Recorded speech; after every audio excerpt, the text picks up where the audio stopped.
This is the History of New Zealand podcast on the Eat to My Own Beat podcast network. Welcome back to the History of New Zealand podcast. This is episode number 41. Vogel Railways. Vogel proposed narrow gauge railways as easier to construct through the rugged landscape. The pilot was the 59-mile Dunedin to Clutha Railway. The first 10 kilometers section opened in 1874. Priority was given to the next completion of the trunk line between Christchurch and Dunedin. The gradients were not to exceed 1 in 50, or 2%, and the curves were not to be sharper than 200 meters radius. Construction costs were estimated at £3,000 per kilometre, compared with the Canterbury Provincial Railways, which averages £8,000 per kilometre, £8,000 per kilometre. But while the earthworks for the Canterbury Plains were low or mere scratching, the expense in crossing the wide Canterbury braided rivers was considerable. Despite looping inland to get shorter and more stable crossing points of the Rakaia River and the Rangitata River with two bridges.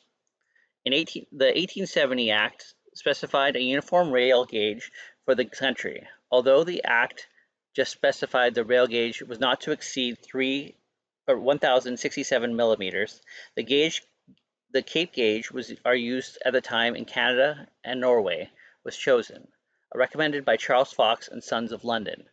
Lines were constructed with lightweight track, steep gradients, tight curves, and light wooden bridges. The 19.8 kilometer per meter iron rails were later replaced with now cheaper 24.8 kilogram per meter steel rails, and then were heavier by 27.3 or 34.7 kilogram per meter rails in the Liberal era of 1891 to 1912, increasing the maximum axle load from 6 tons, or to 16 or 18 tons. With 49.6 kilometers per meter rail. But the tight tunnels with a height limit of 3.5 meters led to expensive lowering of track in tunnels or daylighting them to accommodate intermodal containers or on flat wagons in the 20th century.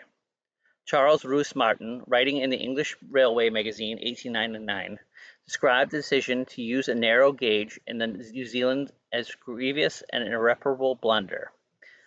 But some 1,604 kilometers of railway had been opened within 7 years, and in 1878, the first intercity route, completed with the stylish American-built locomotives, was ready to go into operation. The main south line from Christchurch, Dunedin to Invercargill. Many railways in Africa, South Africa, and Asia used the Cape gauge, 1,067 millimeters, or the meter gauge, 1,000 millimeters. Vogel had contracted John Borgen and Sons of England to construct 6 lines for land as well as cash and the right to bring out 10,000 immigrants or navvies. The 6th section of the future National Railway network went out to Auckland, Wellington, Napier, Picton, Oamaru, and Invercargill. Thank you for listening to the History of New Zealand podcast. We're found on YouTube and anywhere else you could find your normal podcasts.